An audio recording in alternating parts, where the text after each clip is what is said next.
Now what we're going to do is we are going to actually sort our pictures by ending sounds.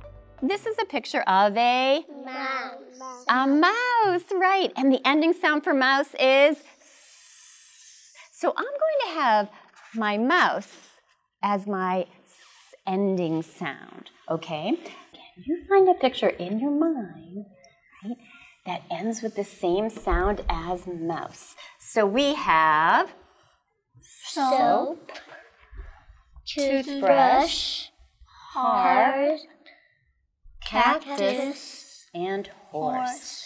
Who would like to raise their hand and tell me that another picture that has the same ending sound? Yes, Jack. Horse. Horse. What's the ending sound? Beautiful job. Here's a picture of soap. What's the ending sound, everybody? The ending sound for soap. Yes.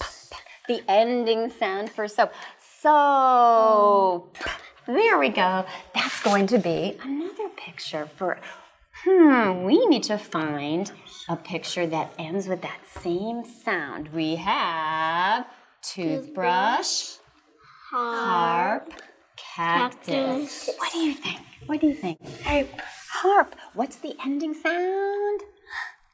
The ending sound. So we know it's harp. What's the ending sound?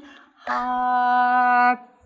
Yes. Oh my goodness. You did a beautiful job today producing your ending sounds, and this is going to help you with your reading and your writing because we always have to hear the final sounds in words.